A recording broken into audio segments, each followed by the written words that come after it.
Hello everyone, welcome to yet another episode of Creatives Uncapped, a show where we dive deeper into the lives of the creatives. So today we are in the Sky Cinema. We're here to meet with the man himself, the talented Sibusiso Boemah. He is a film director, producer and writer. So come with me as we go meet with him. Like I have said, we are here to see Sibusiso Boemah. Hello sir. Hello, Boitshepo. How are you? I'm good, thanks, and yourself? I'm also good.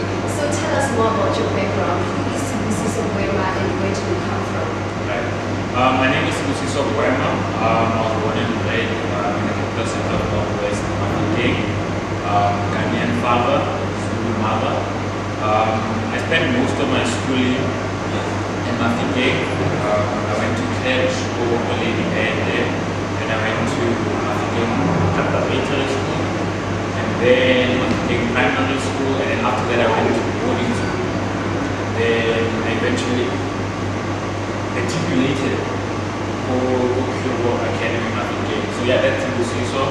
I'm a bold individual, inquisitive, and creative. I think that's the best way to describe myself. Okay, so you talk about the shift from boarding school to Kilo, right? Right. When did that happen? At what grade did you go to Kilo? Right. I went to Kilo grade 10, and yeah, basically I just didn't like boarding school. It was just like it was just tough. So that's why I came back and I was like, now I wanna be under my mom's roof. Okay. So where does your love for film come from? Right. So basically, okay, how long is this interview supposed to be so that I know how long I should talk? Can I just talk? Just Okay. Basically, my love for film came in grade 9, and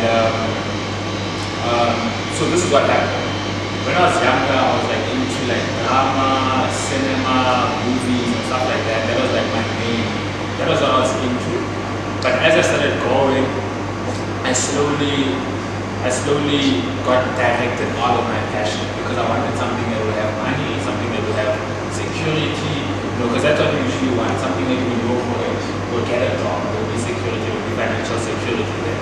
So my head was fully for my engineering, law, doctor, all of those stuff. And then grade 9, I read a book, I'm sure a lot of you guys know it, Rich Dad Poor Dad by Robert Kiyosaki. And then I think on like the third page, one of the first few pages, he said something very profound, and he was like, if you can do whatever you want to do in this world and still be wealthy, because wealth has nothing to do with your career, but it has to do with how well you manage like your money, like how your money management, your financial literacy. So that day made me realize that okay, I can be anything I want to be. I don't necessarily have to be a doctor to be rich. I can actually do anything and still make a lot of money. It's just dependent on how well I use my money. So that day, like, I made the decision of like, okay, what do you like? What do you love? So besides the money, what do you love? And I was like, okay, you love movies. You've always loved movies when you're growing up. You're into cinema, you're into acting, drama, all of those stuff. So that was the decision. I was like, okay, sharp, I want to get into movies because that was the decision. I was like, okay, I want to get into movies because I can still become a film director and still become all of this stuff and achieve some wealth at the same time. Okay. So when was the first time that you filmed? Right. The first time I filmed was in grade 10. So when I came back from boarding school, I was in boarding school for watch, and I came back and then I asked my mom like, yo, please buy me a camera, and we bought our first camera, and then the first time I actually filmed was my own video, like my own music video. So at the time, people didn't know that I shot videos and stuff like that, so it was difficult when I go to someone and I'm like, yo, can I shoot you a video? People wouldn't trust me to shoot them videos and stuff like that because they hadn't seen any work, they hadn't seen anything. I didn't have a portfolio at the time. So I was like, okay, let me just shoot my own video and then let me make my own song. I literally made my own song, made my own record, and then I shot my own video, and that was the first time I actually filmed a music video. Okay, so you're mentioning your record. What's the name of your record?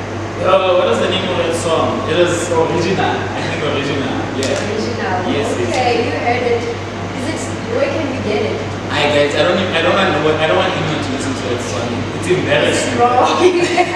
It's embarrassing, guys. I don't want anyone to listen to that number. It's embarrassing. So, but we actually never released the video and the song because I lost my laptop and all of that. So, yeah. Okay, so after that, did you go to school for film?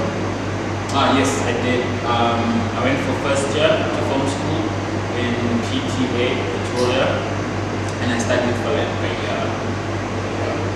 So did you actually graduate or? I did. I just did a certificate.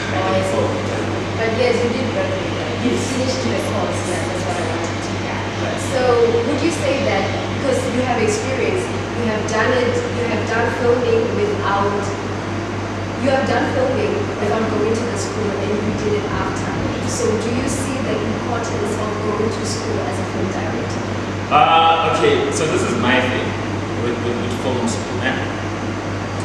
It depends what you want out of. I do see importance, but at the same time, I don't think it's that necessary.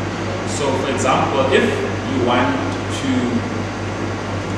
your main purpose of going to film school is to gain knowledge, to gain information, if that's your main purpose of going into film school, then I wouldn't really recommend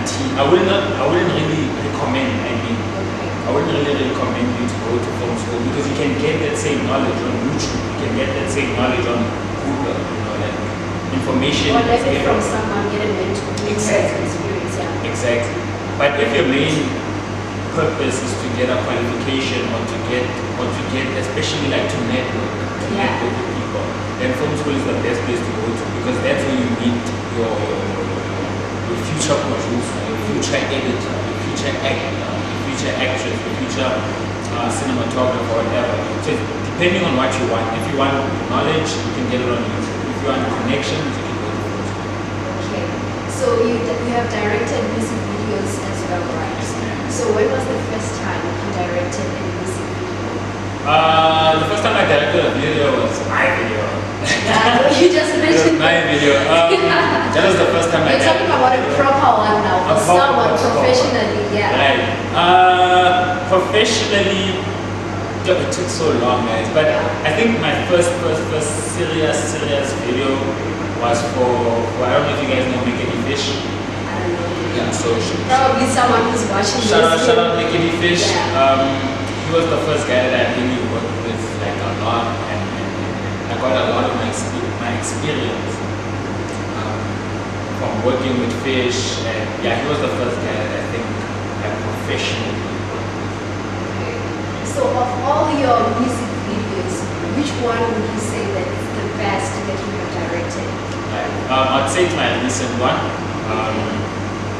By Kai Rose, shout out Kai Rose, called Don Corleone. Don Corleone? Yes, ma'am. Yeah, it's my recent video. We shot it like I think last year, if I'm not mistaken. So yeah, I think that's my best. That's the best. Yes, ma'am.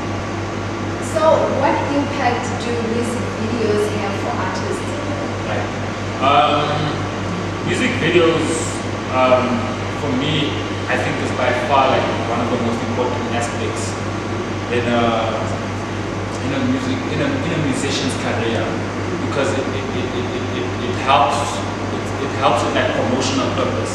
It's a big promotional tool for an artist. And secondly, we live in an age where we live in an image age, in a visual age, where people now.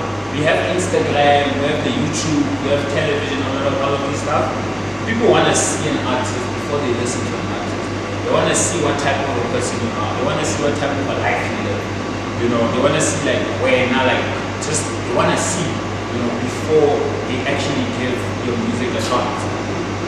So music videos is a big promotional tool to help grow an audience. You know, if you're trying to sell an album, if you're trying to sell a single, or whatever it is. So it's by far one of the most important aspects in an artist career.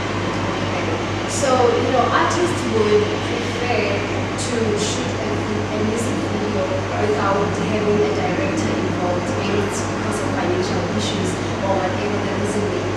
How important is it for artists to get an actual director to help them with their music video? Right. It's very important because, like, when you shoot without a director, it means there's no creative direction. So your video won't look.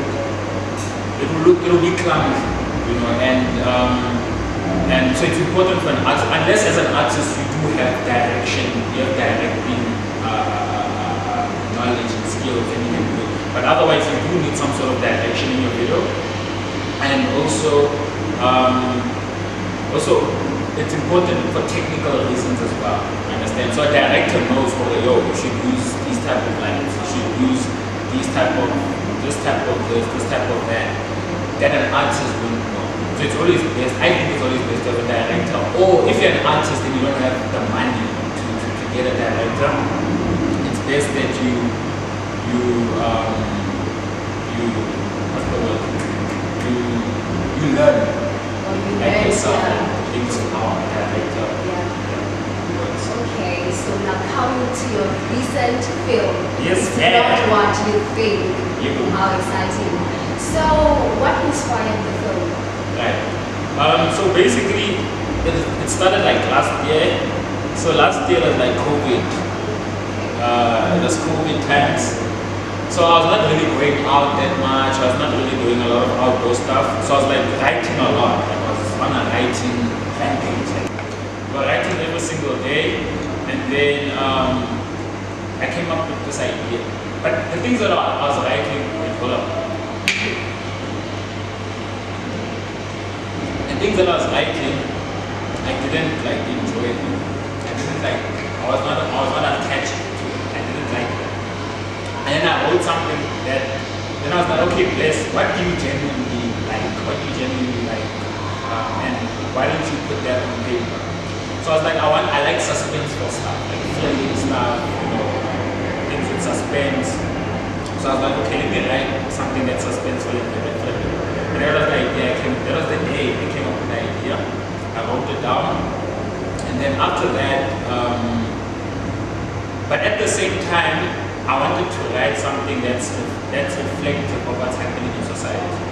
So at the time, right now, we're living in a time where there's a lot of body GBV, you know, body Boemah, human trafficking, and all of this stuff.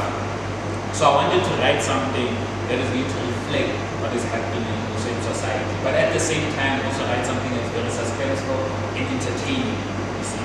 So I was like, okay, sharp, let's write about this human trafficking thing, but in a very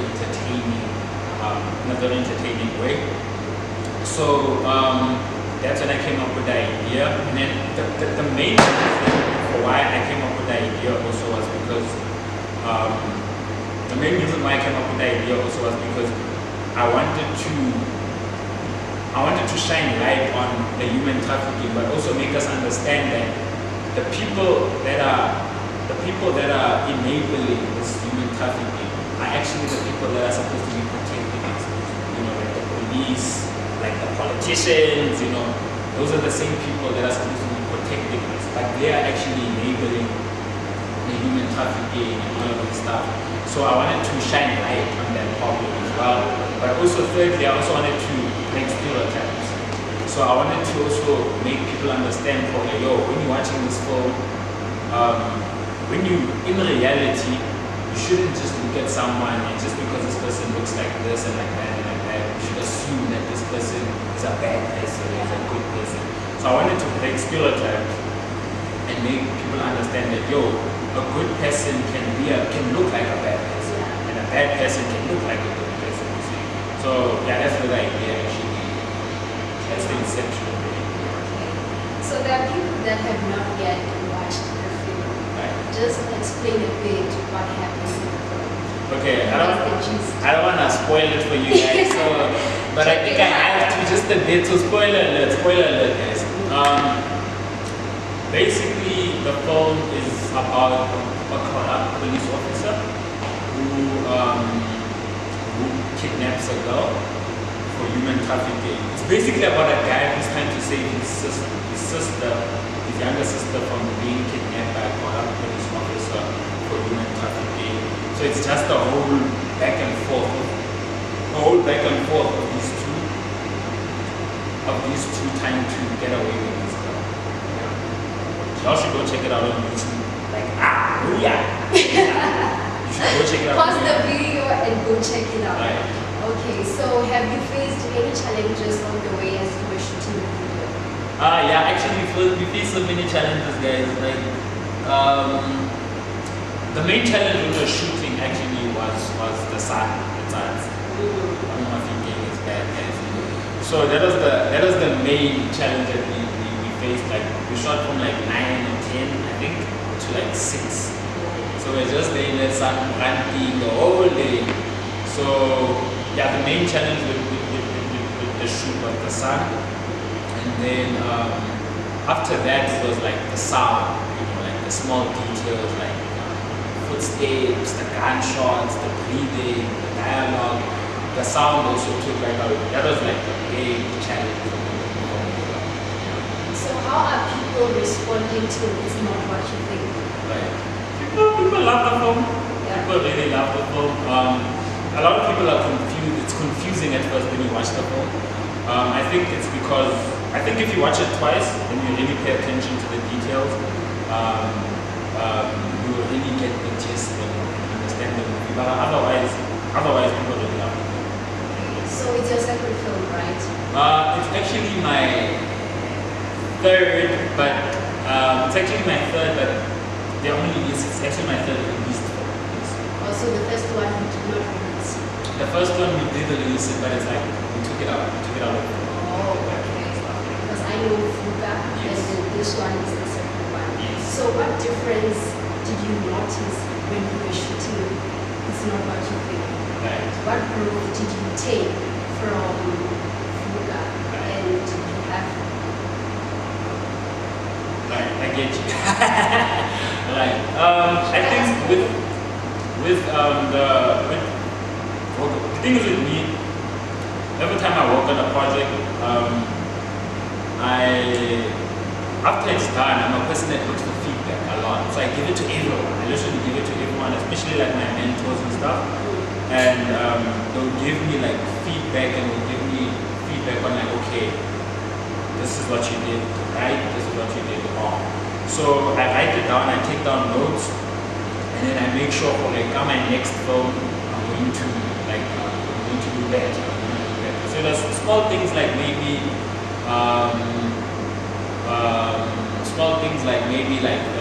the acting. I make sure that I'm gonna get better actors. I make sure I'm gonna get better camera equipment, just a bigger budget and a better story. And yeah, those are things that I do. You heard it, guys. It's very important to improve. So whatever that you do, you learn from it and you improve. So we are going for a quick break. Check out the trailer of It's Not What You Think.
Gets kick.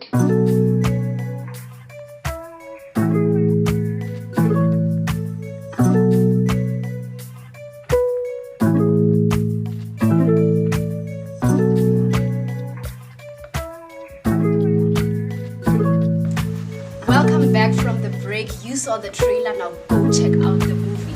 Okay, I'm still chilling with the talented Sibusiso Boemah. Yes. What up? So you recently worked with Khuli Chana, Right. the Motswako rapper. Wow. So how was the experience? Okay, so this is an interesting story. Yeah? So it was quite a dope experience. So this is how it started. So I was at work, because I was working for like some company, like some media company, and then so I'm at work and I'm just chilling there. And you know when you're at work, when you're working for someone, it's strict. You can't just do what you want and just go wherever you want to. So I'm chilling in my car, but I'm bored. You know, nothing was going on, nothing seriously was going on. And then all of a sudden, brum, brum, brum, my phone is ringing. It's Leo. Leo is calling. For those who don't know Leo is from Section 9. So shout out to Leo. He's a guy that I look up to a lot. So Leo hits me up and he's like, yo, bro, we're shooting a documentary for Khuli Chana, like Noyan, you know, so you better come. Like, nah, what are you saying? And that time I'm at work. So I'm like, okay, what am I gonna do, Noyan? I'm like, okay, Leo, Khuli Chana or work, Khuli Chana or work, you know. So I was like, okay, sharp, let me just talk to my manager and then let me just hear what he says. You check. So the thing is, it's tricky because the week before that I got a warning from work, you know, because I was a bit naughty. I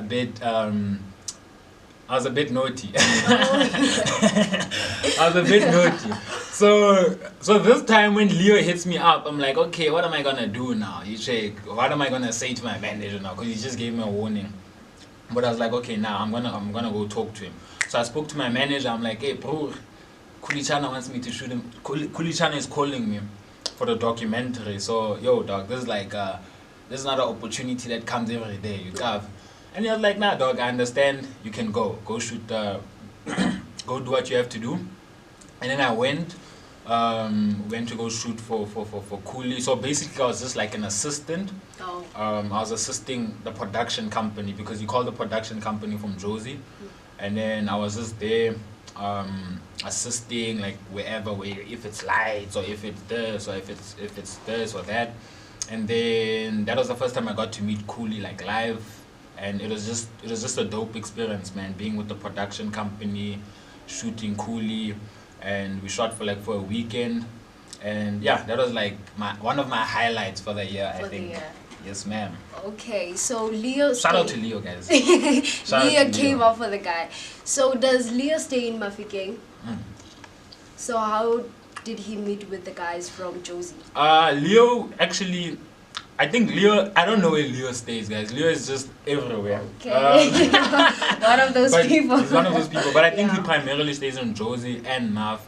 And he has known Khuli for a long time because he used to work with him with Kadi Maftown Heights and all of those stuff. So yeah. Okay. So which artist do you look forward to working with? Okay. I think locally, in South Africa, I think people that I want to work with is really these alternative guys, like Bomuzi, Boespasio, I also really want to work with Petit Noir. So those are the guys that I'd really love to work with. Like overseas, I think also the alternative guys like ASAP, Tyler the Creator, and all of those guys are the type of guys that I would wish to work with one day. Yeah. Okay, so not only in music, Right. also in acting and with other directors, Yeah. who would you want to work with? Okay, I think locally, I think I'd like to work with actor. I'd like to work with Ama Kamata. I don't know if you guys know her. It's the girl from Gomorrah, the girl Yes. from Blood and Water. Yeah. I really want to work with that hun. And then overseas, I'd really love to work with Daniel Kaluuya, the guy from Get Out, the guy from where else? The guy from Judas and the Black Messiah, the guy from all of these movies. He's everywhere. Yeah. So yeah, I'd really love to work with him. And then directors, I'd love to work with my favorites, F. Gary Gray, Christopher Nolan, and Director X, and all of those guys. So yeah. Okay, so you have some experience in the industry. What qualities should a good director have? Right.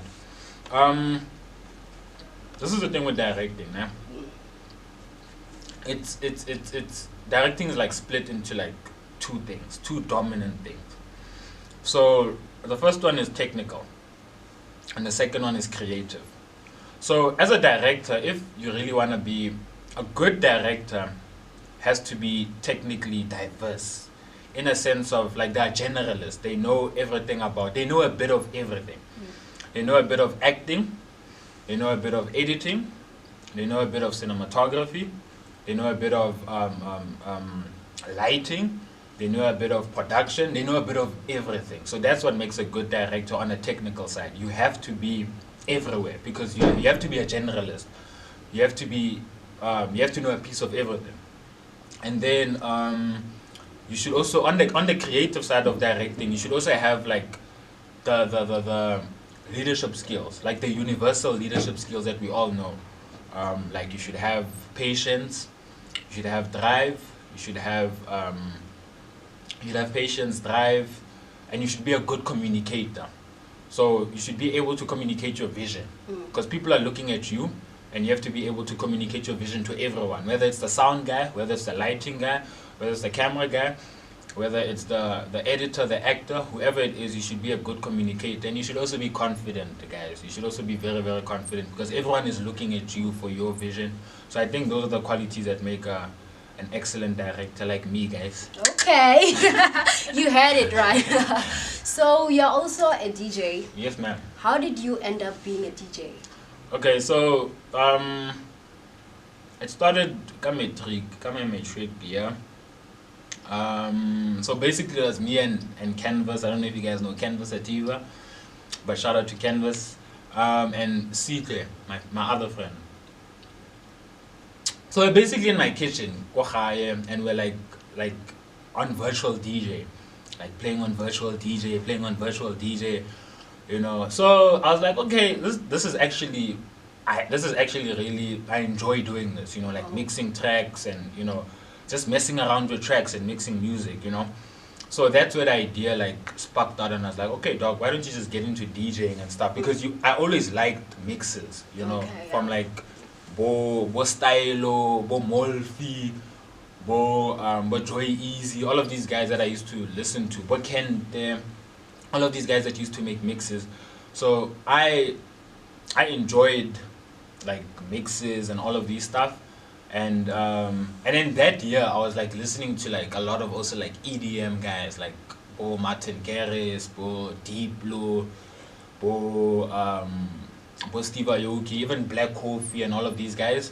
And I was like, okay, yo, Bo, why don't you just add this as another career as well? So yeah, that's where it came. So am I right to assume that you play deep house? Yes. Because you mentioned Black Coffee and all the other artists that you have mentioned. Yeah. Okay, so don't you ever mix? Don't you go to amapiano, hip hop? Guys, I never mix because I feel like I just stay in my lane, you know, like how Black Coffee does, how Julian Gomez does, how Bo Vini, all of these guys, Kid Funk, we just want to stay in our lane. And amapiano, I listen to amapiano, it's cool and stuff, but I just want to stay in my niche of playing music, and because I just want to stay in my niche. Oh, okay. So now I'm asking for people like me who would like to see you play, who would like to hear your sounds. All right. Yeah, so where do you play? I play like anywhere, like Momafe, you know, you can get me at Go in the Mix, you know, or at these small events that happen in Mafikeng. That's where you can get me. So people if you're a deep house fan. Yeah. If you're a house fan. If you're not a house fan, you should go. Don't let anything count. Okay, so can we book you? Yes, ma'am, we can book me. Tell us your details, Pela. We want to know. Buddha Boemah at gmail.com. Book me there. Or just shine me with a DM, guys, on Instagram. And you don't have to go through all that whole process. So in 2018, you hosted an event, Video Sativa. Tell us more about it. Okay, this is an interesting story, guys. So basically, so this is how it started. So I told CeezyVerse, and I was like, yo, CeezyVerse, shout out to CeezyVerse once again. I was like, yo, Sativa, what is, at the time we wanted to build our brands individually, right? So I was like, dog, what is the best way for us to actually grow our brands, you know? And we thought about it, we brainstormed for a minute, and I was like, yo, dog, how about an event? You know, we host an event, you know. We host an event and then we build it, you understand? So we're like, okay, yo, that's cool. Let's do an event, let's start an event, 1, 2, 3, 4, 5. And then me and CeezyVerse started working on the event. And then as we're working on the event, we partnered up with another guy. I'm not gonna mention names, but we partnered up with another guy. And so it was 3 of us, like working on the event and blah blah blah blah blah. And then so we literally like knocked on like every door, Mama Fiking, like, yo, can we make the event? Yeah, like from guest houses to everywhere, Mama Fiking. We just knocked on every door, asking them if we could make the event. And then we wanted to make the event on the 8th of August. So the 8th of August was it was the matric farewells of, I think, Mafikeng High, Goldview, and Denver, I think. But at the time, it was 3 schools in one day that were having a matric farewell. And on that specific day, there were no events on that specific day.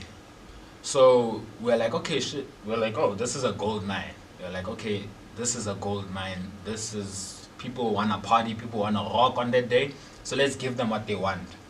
So this guy that we're working with, dog, he, all of a sudden, it's 2 weeks before the event, nah?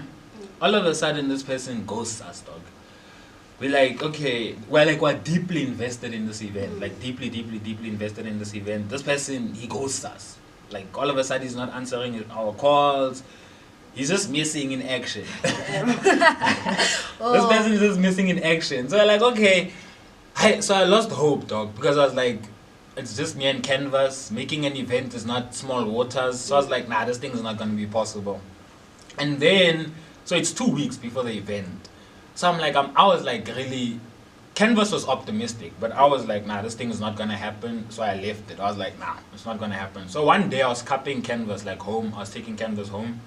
And then we bumped into a friend of ours, an old friend of ours, Bopanang Mukwena. Shout out to you too. So we bumped into this guy. And when we bumped into Bobo, we casually just told him that, yo, dog, we've been wanting to make an event, but ish, you know, because some bro is now missing in action, what. And then, so I gave up, dude. But Bobo really motivated us that day, and he was like, guys, there's no way you guys can't have that event on the 8th. Like, 3 schools are having a metric dance, and there's no event on that day. It's only you guys. You get me? So if you guys don't do it, you guys are just gonna like miss out on a lot. Like, it's everyone is looking at you guys to make this event. So I was like, okay, dog, but we only have 2 weeks. How are you gonna make an event in 2 weeks? It's a gold mine. 2 weeks, you understand? And there's only 2 of you. Exactly. It's only 2 of us. So what are we gonna do now? So I was like, he was like, dog, if you guys want to make this event happen, you guys have to just do 2 things. And that was the day that really changed my life. He was like, you guys have to do 2 things. First of all, get your close friends. You see, get your close friends. And then we got our close friends. Shout out to Sitle, shout out to Kopano and Oratile. We got them involved. And he was like, secondly, from in these 2 weeks, if you guys make sure that you do something every single day you tick something. Yeah. Every single day you don't waste any time, you just tick something till the day. In these 2 weeks it can happen. So every single day we made sure, yo, it's the sound check. other barricades checked? Yo, other artists checked, other this checked, other that checked, other that checked. Every single day we made sure, yo, we tick something, we tick something, we tick something, we tick something, we tick something. So that was the day that motivated us to be like, yo, we can actually make this event happen if we concentrate. We can actually make this event happen if we concentrate on it, and we make sure that every single day we do something and we do something and we do something. And then from that day, after we spoke to him, we're like, yo, dog, we can do this. And then that day, we're like, Canvas is a graphic designer, so like he downloaded a poster. Okay. He downloaded a poster. We didn't even have the artists. We didn't even have we didn't even have the venue. We didn't even have anything, dog. And we dropped the poster that same day after Bobo spoke to us, and we're like, yo, this event is going to happen. And then, like, people are like, yo, okay, we want to see this. Like, it got traction. And then we spoke to our friends. They got involved, they invested, they helped us, and then we made the event happen, and it was really blessed. So take this to mind. We made that event, we organized that event in 2 weeks. Only 2. In 2 weeks. Only 2. I'm telling you. So yeah, that was a big thing for us. Anything so is possible, hey. I'm telling you. If you just put your mind to it and be focused. Exactly. Okay, so now let's get to the fun part. Yo. What are your hobbies? My hobbies. I have a lot of hobbies, guys, because I'm an adventurous person. So I think my main hobbies is like listening to music, of course, and listening to music. I also read a lot. I read a lot of books. I play a lot of like sports like basketball, touch rugby, and TV and all of that stuff. So yeah, I think those are my hobbies, my main hobbies. Oh, okay. So we have heard that you are very multi-talented, Yo. a film producer, director, writer, and now you're also a DJ. Yes. So what else would you like to do in future? I think in the future I'd like to, more than anything else, I'd love to like develop like this event that we're doing, like Video Sativa, and develop it into like a big festival, like your Cotton Fests, like your Rolling Louds, your these big events, these big hip hop events. So our aim, that is something that I'd like to like really put my attention on in the future, is making Video Sativa the next Cotton Fest, or the next Rolling Loud type of vibes. Yeah. Okay. So where do you see yourself in the next 5 to 10 years? Right. I see myself in the next 5 years. Next 5 to 10 years. I see myself like in a sustainable position, through my art, through my work. So, in a sustainable position where I don't have to rely on the mamzo, on body airtime, body data. I can live off myself. You understand? So I wanna get to a point where I can sustain myself, doing what I love doing, and also get to a point where we're making bigger visuals. We're making Trevor Scott type of visuals and making bigger movies, of course, and also winning awards. Like we wanna win everything, every award, right? Okay, so earlier you mentioned that you wanted to follow a career that is more sustainable, right? Like maybe being a doctor or a lawyer. But after reading a book, your life changed and you decided to follow your dream. What inspirational words would you share with people on following their dreams? Right. I think I'd say the big thing is like be like inquisitive, be curious. I think curiosity is the main thing, because when you're curious, you learn. You're open to learning, and you avoid